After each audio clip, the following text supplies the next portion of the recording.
আসসালামু আলাইকুম সবাইকে welcome back to Shahana Shimul vlogs. কেমন আছো সবাই? চলে এলাম নতুন একটা ব্র্যান্ড নিউ ব্লগে। আর আজকে থেকে আগামী ব্লগগুলো আমি জানি আমার চ্যানেলে সবার অনেক পছন্দ হবে।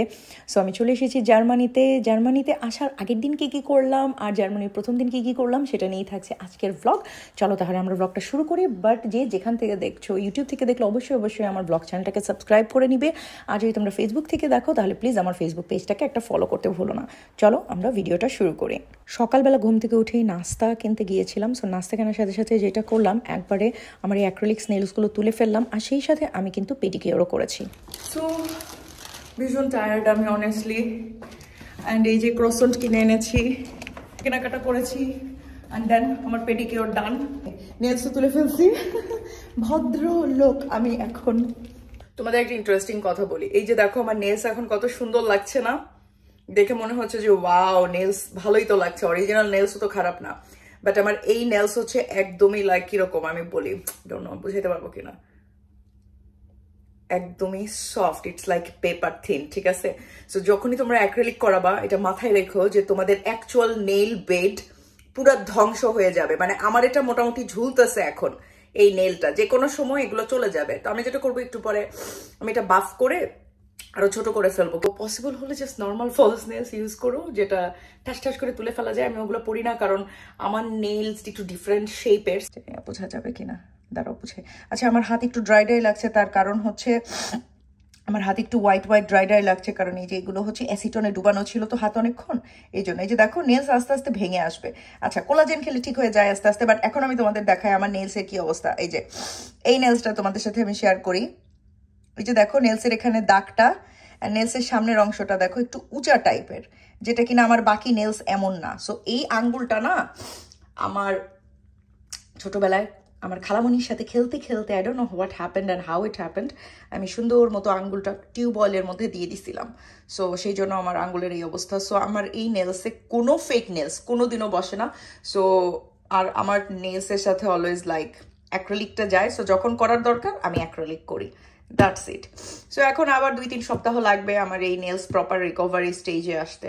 সো আসুক, ব্যাপার না, তারা নাই। এটা জানিয়ে দিলাম তাদের জন্য যারা অ্যাক্রিলিক করতে চাও, ঠিক আছে? সো একটা জিনিস মাথায় রেখো, অ্যাক্রিলিক করলে মানে কিছু ভালো পেতে গেলে কিছু হারাতে হবে।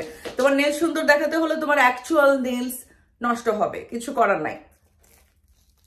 কি জানো অ্যাক্রিলিকের থেকে বেটার অপশন কি জানো? আই ডোন্ট নো তোমার নেল স্যালনের নেল আর্টিস্ট কখনো বলছি কিনা,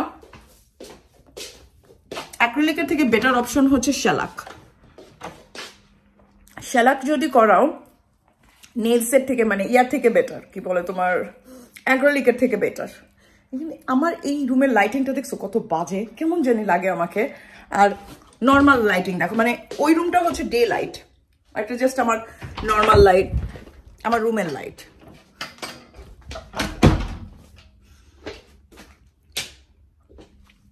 কালকে ফ্লাইট, আই ডোন্ট নো, আমি এখন গোছগাছ করি নাই, করবো। দেখছো কিভাবে চেঞ্জ হয়ে যায় লাইট, ফালতু। সাধারণত ঈদ আসলে যেটা করা হয়, আমাদের বাসায় সব কিছু গোছগাছ করা হতো, ছোটোবেলায় এটাই দেখতাম। সো বড়কালে সেই জিনিসটাই করছি, সব কিছু একদম গোছগাছ করা, নতুন বেডশিট দেওয়া, সব কিছু একদম ক্লিন করা। বাট যেটা আমি করছিলাম আমার বাসায়, আমি ডিক্লাটার করছিলাম। ইউ হ্যাভ নো আইডিয়া আমরা এখনকার যুগে কি পরিমাণ ওভার কনজামশন করি। এত জিনিস কেনা হয় অহেতুক, শুধু লাইক কতগুলো ব্যাগ বিনের যে আমি ফেলে দিয়েছি, মানে কি বলবো। আমি এগুলো কিনে রাখি, 1-2 বার কাজে আসে, তারপর আর জীবনেও কাজে আসে না। এনিওয়ে, যাই হোক, আমি টায়ার্ড হয়ে কাজ করছিলাম, ঘর গুছাচ্ছি, ঘর হুবার দিচ্ছি, মানে একদম আমি পুরো ফিটফাট করে আমার বাসায় রেখে যাব, যাতে আমি যখন হলিডে থেকে ফেরত আসি আমার বাসা দেখে একদম ঝকঝকা তকতকা লাগবে, আর শান্তিও পাবো, যেটা দেখতে অ্যাকচুয়ালি ভালো লাগে। যাই হোক, ঘর বাড়ি মোটামুটি গোছগাছ করার পরে আমি তোমাদের সাথে চলো শেয়ার করি এই লিচু।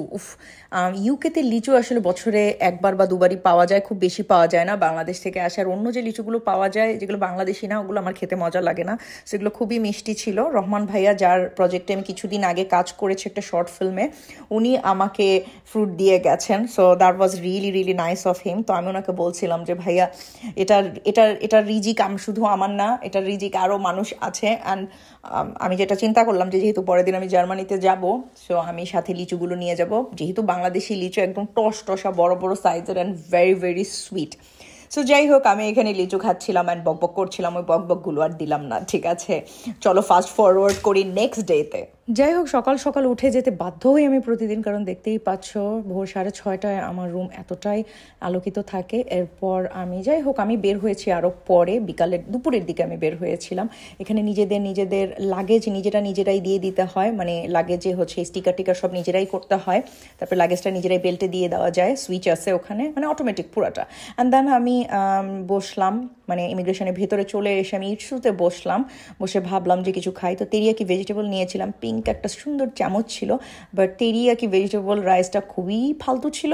But mango cheese cake mochi I loved it. So এই তো ওখানে বেশ কিছুক্ষণ বসেছিলাম। আমি চেষ্টা করি এয়ারপোর্টে অলওয়েজ 2.5 ঘন্টা আগে পৌঁছানোর, অ্যাটলিস্ট ইমিগ্রেশনটা আমি 1.5 ঘন্টা আগে পাস করার চেষ্টা করি, যেটা কিনা অ্যাকচুয়ালি রুলসের মধ্যেও পড়ে। কারণ ইউ নেভার নো, 1-2বার তো আমারও এরকম মিস হয়েছে, অর হোয়াট এভার, অনেক ঝামেলার মধ্যে পড়েছি। সো এই চেষ্টা করি এসব ঝামেলার মধ্যে না যেতে। আমরা ইউরোপিয়ান কান্ট্রিগুলোতে যাতায়াতের জন্য এরকম রায়ান এয়ার, তারপরে হচ্ছে জেট এয়ারওয়েজ, এরকম 2-4টা আছে যেগুলোকে বাজেট এয়ারলাইন বলা হয়। এগুলো টিকিট প্রাইস এতটা বেশি থাকে না। ইভেন বিশেষ সিটের জন্য অনেক ক্ষেত্রে দেখা যায় যে টাকা দিতে হয়, ফাস্ট ট্র্যাকিংয়ের জন্য টাকা দিতে হয়, প্রত্যেকটা লাগেজের জন্য টাকা দিতে হয় আলাদা আলাদা।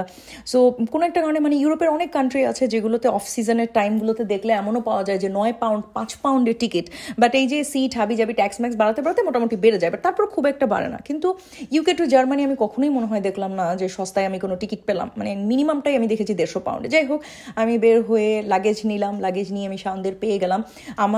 আমি যখন ল্যান্ড করেছি ঠিক সেই সময় শাওনরা আসলে এয়ারপোর্টে এসেছে, কারণ ওরও অফিস ছিল, অফিস শেষ করেও এসেছে। চলে আসছি, দেখা হয়ে গেছে। হ্যালো, কি অবস্থা? তো এই যে আমরা এখন গাড়িতে উঠবো, তাজরিন ইজি বেবিকে নিয়ে যাচ্ছে, আর এই যে শাওন এখানে। যাই হোক, শাওনেরও অফিস শেষ ছিল, তো যে টাইমে এসেছে, আমি যে টাইমে ল্যান্ড করেছি, আমি আর শাওন খুব হাংরি ছিলাম। সো এই জন্য আমরা কাছাকাছি একটা ডোনার কাবাবের দোকানে আমি আর শাওন ডোনার কাবাব খেলাম। তাজরিন খাবে না, ও বাসায় গিয়ে ভাত খাবে, কারণ বাসায় রান্না বান্না করেছে। বাট আমার চেহারা দেখে তোমরা হয়তো বুঝতে পারছো, আমি লিটারেলি লাস্ট 1 মাস ঠিক মতো ঘুমাই নাই, আর লাস্ট 3টা দিন আমি মাত্র 2 থেকে 3 ঘন্টা করে করে ঘুমিয়েছি। মানে এতটাই কাজ করেছি, বললাম না, আমার বাসা পুরো আমি ডিক্লাটার করে ফেলেছি। বাট যাই হোক, এই যে তোমরা দেখতে পাচ্ছ, এই রেস্টুরেন্টটা থেকে আমরা খেয়ে দিয়ে বের হলাম, তারপরে আমরা বাসার উদ্দেশ্যে রওনা দিলাম। ইয়েস, বাসায় এসে কিছুক্ষণ পরে আবারও খাওয়া দাওয়া, মুরগির মাংস আর বুটের ডাল, আমার মোস্ট ফেভারিট কম্বো। এর সাথে জারা লেবু আর কাঁচামরিচ ছিল, মুখ দিয়ে পানি চলে এসেছে বলতে বলতে।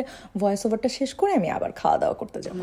সালাদ আর মুরগি, মানে তোর সাথে এটা যাচ্ছে না কেন যেন, আমার মনে হয় শাওন ঈদের মধ্যে, হ্যাঁ কোরবানির আগে পেটটা খালি করছে শাওন। ঠিক আছে, খা খা খা। আমি আর তাজরিন হচ্ছে আমি আর তাজরিন মাংস আর ডাল খাই, নর্মাল খাবার। কুরবানি ঈদ আমাদের জন্য না, অনলি শাওনের জন্য, অনলি শাওনের জন্য। আর এই যে আমার ইজি বেবি, তোমরা তো ফুল দেখতে পাচ্ছ, সো ওকে দেখতে পাচ্ছ না, বাট সে পুরোটা দিন আজকে অবাক নয়নে আমাকে দেখছে, পর্যবেক্ষণ করছে। অ্যান্ড এই তো, বাট ঘুমাতে চাচ্ছে না। ছেলেটার ঘুমের টাইম পাস হয়ে গেছে already, but I think he is very excited. আর এক্সাইটমেন্টে যা হয় বাচ্চাদের না।